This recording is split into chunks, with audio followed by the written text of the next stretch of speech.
Have you ever stared at the ceiling, hour after hour, wondering if your body somehow forgot how to sleep? You're not alone. In fact, nearly 50% of older adults experience symptoms of insomnia. That's half of all seniors lying awake night after night feeling tired but not sleepy. And many of them are told the same thing: just take this pill. But here's what most people don't realize. Sleeping pills don't actually give you natural, restorative sleep. They sedate the brain, not heal it. Over time, many seniors find they still wake up groggy, disconnected, and even more dependent. But what if there was another way? A way to retrain your brain to sleep naturally again, to reclaim those peaceful nights, without the fog, the frustration, or the fear of long-term medication use. That's where CBTI comes in. Cognitive behavioral therapy for insomnia. It's now considered the gold standard for chronic sleep problems, and it works especially well for adults over 60. Researchers at Harvard, Stanford, and the NIH all agree CBTI is often more effective than sleeping pills, with no side effects, and results that last. And the best part? You don't have to be a therapist or scientist to start using it. Today, I'm going to walk you through the most powerful, senior-friendly CBTI techniques that have helped thousands sleep deeply again, naturally, peacefully, confidently. So if you're tired of being tired, if you've tried warm milk, meditation apps, and yes, those little white pills, but still find yourself watching the clock strike 3 a.m., stay with me. This could change your nights and your life. If this resonates with you, tapping the like button helps us reach more seniors looking for answers. Thank you. Let's start with a quick story. Meet Evelyn. She's 72, a retired teacher, and a proud grandmother of 4. But for the past 6 years, Evelyn has dreaded nighttime. It started when her husband passed. Sleep became harder, then impossible. Her doctor gave her a prescription. It helped for a while. But then she noticed she still woke up at 3 a.m. She felt cloudy in the morning. Her balance was off. Her memory fuzzier. She wondered, is this just aging, or is something else going on? That's when her daughter mentioned CBTI. And the first step Evelyn took, she started keeping a sleep diary. Step 1, track to transform. The sleep diary. This might sound too simple to matter, but it's one of the most powerful tools in CBTI. Every morning, Evelyn wrote down what time she went to bed, how long it took to fall asleep, how often she woke up, what time she got out of bed, and how rested she felt. That's it. No judgment, no pressure, just honest tracking. Why does this matter? Because sleep isn't just about what happens at night. It's deeply connected to your patterns, habits, even your beliefs about sleep. By tracking your sleep, you start to see hidden patterns. For Evelyn, she realized something surprising. On nights when she napped in the afternoon, even just for 20 minutes, she was wide awake past midnight. But when she skipped the nap, she fell asleep faster. That one discovery helped her cut her time to fall asleep by nearly an hour. A sleep diary is also the first step most therapists use when treating insomnia. It gives you clarity, direction, and the power to notice what actually works for you. So here's your first gentle challenge. Start a simple sleep diary tonight. Use a notebook, a printed chart, or even just a piece of paper by your bed. And don't worry if it's messy or incomplete. It's not about perfection. It's about progress and awareness. Have you ever kept a sleep diary before? What did you notice? Leave a comment. I'd love to hear your story. So what's the next step? It's one that might sound strange at first, because it goes against everything we're told about sleep. But for many seniors, it's the breakthrough moment. Step 2, less is more. Sleep restriction therapy. Sounds intense, right? But don't let the name fool you. This technique is all about helping your brain relearn how to sleep more deeply by temporarily spending less time in bed. Let's go back to Evelyn for a moment. After keeping her sleep diary for 2 weeks, She noticed something. She was spending about 9 hours in bed, but only sleeping for about 5. That 4-hour gap was filled with tossing, turning, clock watching, and frustration. Her brain had started to associate her bed with wakefulness. So with her therapist's calm guidance, Evelyn tried a strategy called sleep restriction therapy. Here's how it works. You calculate your average actual sleep time, not time in bed, but time asleep. Let's say that number is 5.5 hours. Then, for 1 to 2 weeks, you only allow yourself to be in bed for that amount of time. If you go to bed at 11 p.m., you set your alarm for 4:30 a.m. That might sound harsh, even scary, but here's what happens. Your body starts to get very sleepy at the right time. It rebuilds sleep pressure, and your brain starts to relink the bed with sleep, not stress. Within a week, many people fall asleep faster and wake up less. Once your sleep becomes more efficient, you slowly increase your time in bed again by 15 minutes at a time until you reach your ideal amount of restful sleep. The goal? Quality over quantity. This isn't forever, it's a reset. It teaches your body the rhythm of sleep again, and for Evelyn, it worked. She started sleeping 6, then 7, then nearly 8 hours straight, all by doing less. Here's something most people don't realize. Lying in bed awake for hours can actually make insomnia worse. Why? Because your brain is always learning. If you stay in bed while you're wide awake, your mind starts to associate the bed with wakefulness, not sleep. So let's move to the third powerful CBTI tool. Step 3, get up to go back to sleep. This one takes courage, but it works. It's called stimulus control. If you're lying in bed for more than 20 minutes and still can't sleep, get up. Leave the bedroom. Sit somewhere quiet and dimly lit. Do something calming. Read a book, listen to soft music, or practice gentle breathing. But here's the key. No screens, no food, no bright lights. When you feel sleepy again, truly sleepy, go back to bed.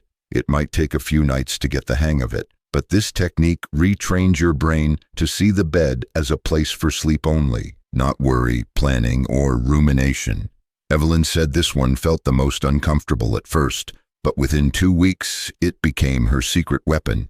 Instead of battling the sheets for hours, she took back control. Let's pause here and reflect. Insomnia can feel lonely, but it's not a character flaw. It's not your fault.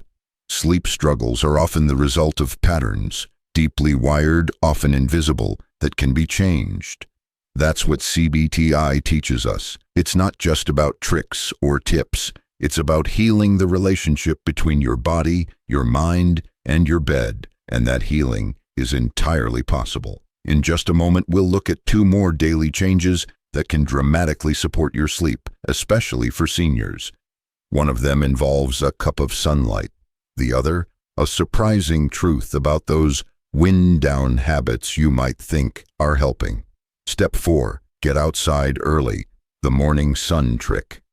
Imagine this, it's 8:30 a.m. You step outside, coffee or tea in hand. You let the sun hit your face, eyes gently closed. You breathe in, and your brain resets. That's not poetry, it's biology. Morning sunlight is one of the most powerful natural ways to strengthen your internal clock, especially after 60. You see, our bodies run on a circadian rhythm, a built-in 24-hour timer that tells us when to sleep and when to wake. But as we age, that rhythm gets weaker. We produce less melatonin. Our sleep-wake cues blur. Morning light? It's like pushing the big reset button on your brain. Just 15 to 30 minutes of outdoor light exposure within the first hour of waking can boost melatonin production at night, help you fall asleep faster, and improve overall sleep quality. No supplements, no screens, just sunlight. Evelyn started taking her coffee on the porch every morning. Rain or shine, she made it her ritual. Within a week, she noticed she felt sleepier earlier and stayed asleep longer. This is one of the most overlooked immune health tips for elderly sleep recovery, and it's free. So tomorrow morning, step outside, soak it in, let the sun do what it's designed to do. Step 5, wind down the right way. Now let's talk about what happens before you try to sleep. Many seniors believe they have a nighttime routine, a warm bath, a little TV, maybe scrolling on a tablet or reading the news. But here's the secret. Not all relaxing activities are created equal. That TV drama, it might spike cortisol. That iPad screen, it blocks melatonin. Even that nightly news scroll, it can fuel anxiety. What your brain really needs is a buffer zone. Sleep experts call this wind-down conditioning. It's about choosing the right kind of low-stimulation activities that signal the body it's time to power down. Some ideas that work beautifully for seniors: gentle stretching or chair yoga, listening to calming instrumental music, reading a light-hearted book, no thrillers, a warm, not hot bath with dim lights, guided breathing, or gratitude journaling. The key is consistency. Do the same few things, in the same order, at the same time, every night. This builds a habit loop. Your brain begins to associate these cues with sleep itself. Evelyn used to fall asleep in front of the TV. Now, she puts on soft music, writes 3 things she's grateful for, brushes her teeth, and reads a few pages of her favorite poetry. And it works, not just because it's relaxing, but because it's predictable, safe, soothing. And that's exactly what your brain needs to drift off naturally. Let's check in. At this point, you've heard 5 core strategies. The sleep diary. Awareness through tracking sleep restriction, less time in bed, deeper sleep, stimulus control, get up, then return with sleepiness. Morning light, reset your body's timer. Wind down rituals, teach your brain the bedtime dance. Each one is simple, gentle, evidence-based, and when combined, incredibly powerful. Still with me? Because in the next section, we'll talk about the hidden disruptors, foods, supplements, and daily habits that either help or hurt your sleep after 60. Plus, what no one tells you about pain, medications, and nighttime bathroom trips, and how CBTI can adapt to all of it. Here's something no one tells you about sleep after 60. Sometimes it's not your brain that's keeping you up. It's your body. Arthritis, restless legs, nighttime bathroom visits, chronic pain, these are real, and they're more common than we like to admit. But here's the truth. Even with these challenges, your sleep can still improve. CBTI doesn't ignore your body. It works with it. Let's explore how. Step 6. Reduce disruptors, especially hidden ones. You might be doing things during the day that quietly sabotage your sleep at night. Let's start with food. Some common disruptors include caffeine after noon. Yes, even that 2 p.m. cup. Alcohol in the evening. It might make you sleepy, but it fragments your sleep later. Heavy meals late at night, especially spicy or rich foods. Sugary snacks that spike blood sugar, then crash it, waking you up. So what should you eat for better sleep? Here are a few foods that boost the immune system and improve sleep quality. Tart cherries or cherry juice, naturally high in melatonin. Bananas, full of magnesium and potassium for muscle relaxation. Oatmeal, complex carbs that help serotonin production. Almonds, a great source of magnesium. Kiwi, studies show it improves sleep onset and duration. Evelyn started ending her night with a small bowl of oatmeal and a few cherries. It became a comfort ritual, and her sleep deepened. Step 7. Mind your medications and timing. Did you know that some common prescriptions interfere with sleep? Even over-the-counter meds can have hidden sleep effects. Some surprising culprits: decongestants and cold meds, with pseudoephedrine beta blockers, which reduce melatonin, steroids, which increase alertness, certain blood pressure and thyroid medications. We're not saying stop your meds. Never do that without your doctor. But with guidance, you may be able to adjust timing. For instance, moving certain meds to the morning instead of night, or spacing them further from bedtime, can make a huge difference. Evelyn brought her sleep diary to her next doctor's appointment. Together, they made 2 small medication shifts, and within a week, she was waking up half as often. Step 8. Calm the pain, not just the mind. Pain and insomnia are deeply connected. When you hurt, you tense, you worry, you lie awake, bracing for discomfort. Here's where gentle nighttime routines become more than rituals. They become pain therapy. A few tools that can help seniors with both pain relief and better sleep. Heat therapy before bed, heating pad or warm bath, gentle stretching or guided mobility routines. Mindfulness-based pain reduction, breathing with awareness of the body, weighted blankets if not contraindicated, calming for both anxiety and chronic pain. CBTI can be tailored to your needs. If pain wakes you at 2 a.m., the protocol doesn't say power through. It says support the body, then gently return to rest. So what's the takeaway here? Improving immune response in seniors isn't just about fighting colds. It's about protecting sleep. Why?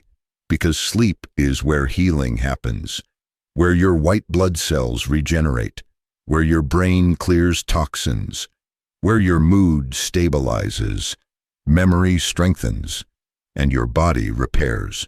Every step you take, whether it's adjusting your evening snack or getting sunlight in the morning, builds that immune shield. CBTI isn't a magic wand, but it is a blueprint, one that respects your wisdom, your body, and your desire for peace. In just a moment, we'll wrap with a simple plan to get started, plus the most underrated technique in CBTI and the final story of how Evelyn, after 6 years of struggling, finally reclaimed her nights. Step 9. Rethink the role of sleep itself. Here's the surprising truth most seniors never hear. The more you chase sleep, the more it runs from you. CBTI teaches a powerful shift, not just in behavior, but in belief. Instead of seeing sleep as a test you must pass, you learn to see it as a friend who visits when invited, not demanded. This is what therapists call paradoxical intention. It's strange but often effective. If you can't sleep, don't try harder. In fact, give yourself permission to stay awake. Say to yourself, gently, it's okay if I don't sleep right now. I'll just rest. My body knows what to do. Why does this work? Because it removes the pressure, and pressure is one of the biggest sleep blockers there is. Evelyn said this was the moment her mindset shifted. No more panic at 2 a.m., no more blaming herself. She'd lie still, focus on her breath, and allow rest. And many nights, sleep came sooner than she expected. Let's bring it all together. You've learned that sleep challenges after 60 are common, but not permanent. That CBTI offers a science-backed, non-drug path to lasting sleep. That your routines, mindset, sunlight, diet, and even your beliefs can retrain your brain to sleep again. And that you, like Evelyn, can write a new story. One where nights are restful, where energy returns, where fog lifts, where the immune system grows stronger because real sleep has returned. So what now? Start tonight. Write in your sleep diary, even just 2 lines. Step outside tomorrow morning for that sunlight reset. Look at your evening routine. What truly calms you? And if a night goes sideways, you now have tools, choices, a path forward, because you're not just surviving this stage of life. You're growing stronger, sharper, brighter. Yes, you can stay healthy after 60. Yes, there are natural ways to strengthen your immune system. And yes, sleep can come back. If you want to keep your body strong and your mind sharp, don't miss our next video on the best breakfast habits after 60, coming up soon. And if this video gave you hope, clarity, or comfort, please hit subscribe, share this with a friend, and leave a comment below. Tell us, which tip are you trying first? Because this channel isn't just about advice, it's about transformation. One night, one step at a time. Sleep well and stay strong. You've earned it.